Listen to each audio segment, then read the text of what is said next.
जोर से बोलो Statehood, मिलके बोलो statehood, मिलके बोलो statehood, बाएं मांगे statehood, दाहिने मांगे statehood, सारे मांगे statehood, जोर से बोलो statehood, मिलके बोलो statehood,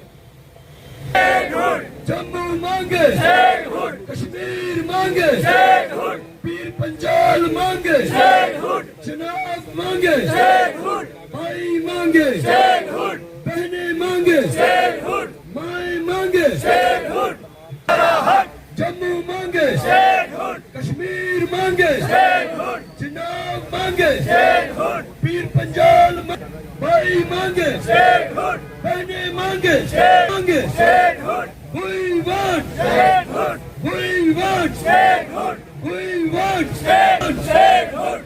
हमारी रियासत, हमारा हक, हमारी रियासत हमारा हक, छीन के लेंगे, अपना हक, छीन के लेंगे, अपना हक, छीन के लेंगे, अपना हक, बीजेपी तुम्हारी तानाशाही, नहीं चलेगी, नहीं चलेगी, बीजेपी तुम्हारी तानाशाही, नहीं चलेगी, नहीं चलेगी, गुंडागर्दी, नहीं चलेगी, गुंडागर्दी, रहे हैं कि हम इस अंधी गूंगी बहरी सरकार को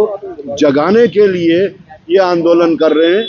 जबकि बाकी सारी पार्टीज ने जम्मू कश्मीर से जितनी भी कनेक्टेड बातें थी, चाहे पहलगाम था, चाहे एक्सटर्नल अफेयर्स मिनिस्ट्री का जो पाकिस्तान को प्लेटर पे पैगाम था, चाहे ट्रम्प का इंटरवेंशन था, चाहे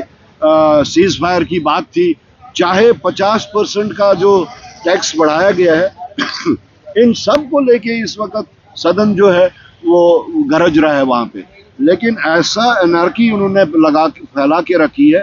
कि वो विपक्ष को बोलने ही नहीं दे रहे। राहुल गांधी जी तक को भी उन्होंने बोलने की इजाज़त नहीं दी। ऐसा शोर शराबा जो वो डाइवर्शनरी टैक्टिक्स वहाँ पे इस्तेमाल कर रहे हैं, इसका जो हमारे हकूक़ है,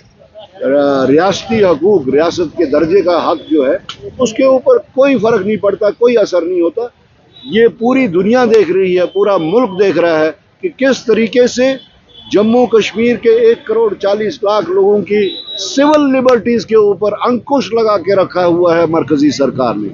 ऐसी चीज़ों से वैसे ही हमारे प्राइम मिनिस्टर की, हमारे एक्सटर्नल अफेयर्स मिनिस्टर की और पॉलिसीज़ की जग हसाई हो रही है। इस वक्त शर्म आती है जिस वक्त हम इंटरनेशनल लीडर्स को सुनते हैं कि वो हिंदुस्तान के बारे में क्या ओपिनियन रखते हैं।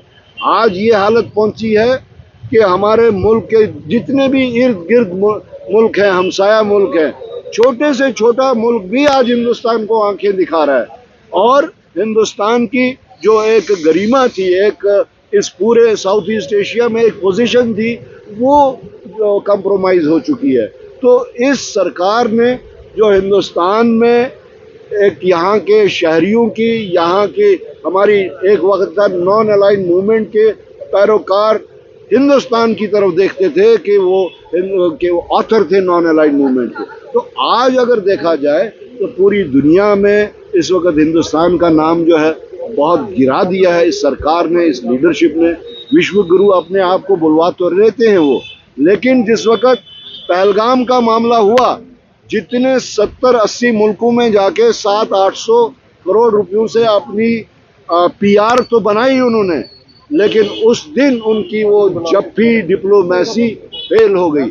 एक भी मुल्क नहीं था जिसको वो क्लेम करते थे कि आज हमारा मुल्क देखिए कितना फैलाव हो गया है हमारे दोस्तों का। एक भी मुल्क ने उस वक्त हिंदुस्तान का सपोर्ट नहीं किया, मुंह मोड़ दिया, पीठ मोड़ दी। तो कहने का मतलब ये है कि हमारी जो ये जद्दोजहद है, हमारा जो आंदोलन है, ये एक सीरियल तरीके से चल रहा है